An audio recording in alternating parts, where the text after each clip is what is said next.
Is someone going to dare ask him, well, hey, to raise even more awareness now that you're up 2-1, how about sitting out game 4? I would love to see someone ask that question just to see if Jaylen Brown would slip up and would say, reporter, please. Definitely things need to be addressed. Sometimes people argue and say that, stopping a basketball game or something, that what effect is that actually going to have on society?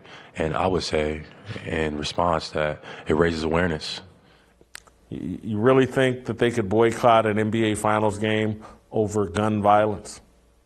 Well, we have to be fair to Jaylen Brown. I felt as though he was led into that by a virtue signaling reporter who thought he was doing the right thing and helping the cause by, okay, let me have my moment here. Let me be invited to the barbecue and the cookout. Let me ask Jaylen Brown this question. And then Jaylen Brown is put in a tough position like a lot of other athletes. They just can't say what they really mean. And I'm assuming it would be winning the NBA Finals. I'm not boycotting anything. I've got a job to do. That's probably what he really meant to say. But again, then Jaylen Brown has to counter this with his own virtue signaling. Yes, we have to raise awareness, which is another way of saying we're going to talk about it here. We're not going to do anything. But as you mentioned in your opening monologue, Jason, and what I brought about a couple of days ago on this fine program, if Jaylen Brown or anybody else would actually go to Philadelphia, Chicago, the Washington, Baltimore area, D.C., Baltimore, New Orleans, L.A., and then say, hey, guys, I want to address something here before tonight's game. I am not playing because of the gun violence in these cities that have NBA franchises, and I believe that we have to eradicate all of this stuff one city at a time, one mind at a time. So tonight's game is not important. If they would actually do that, then I'd say, you know what? I think that's more of a noble gesture. But just talking about it, using the phrase raising awareness, hashtagging on Twitter, and wearing a T-shirt, it is basically modern activism, which is a bunch of hollow gestures.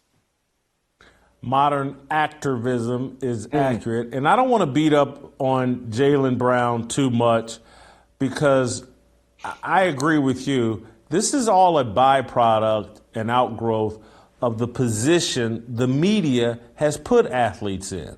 And I'm going to give you another example of this. Everybody made a big deal earlier this week because Derek Carr, the Las Vegas Raiders quarterback, said, I think Colin Kaepernick would be a great influence or a great teammate, or he'd be a great addition to the Raiders. And they made a big, Derek Carr says Kaepernick would be great.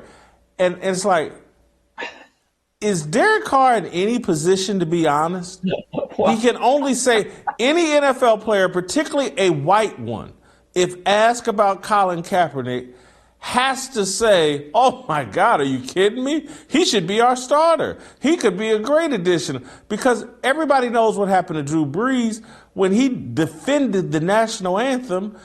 You get taken a dump on and you have to apologize. So we've put athletes in the position where they have to lie to avoid the backlash. No, and look, that's the equivalent of, honey, does this dress make me look fat? Fellas, what are you going to say? That is the ultimate catch-22. But but I'm going to play truth serum again. While Derek Carr was playing platitudes, this is what was really going on in his most honest self. Yeah, I love Colin Kaepernick. My job's under no threat. That guy's got a strong arm, couldn't hit the broadside of a barn. Yes, he's the perfect backup. There's no threat. My job is safe. I'm good. So, yes, in that respect, he'd be a great teammate. And by the way, going back to Jaylen Brown, played a great first quarter, came out of the gate. Now that he's 2 games away from winning an NBA championship, and these things are extraordinarily tough to win. Look at all the great players throughout history that have never sniffed a Larry O'Brien trophy. Is someone going to dare ask him, well, hey, to raise even more awareness now that you're up 2-1, how about sitting out game 4? I would love to see someone ask that question just to see if Jaylen Brown would slip up and would say, reporter, please. Anyway.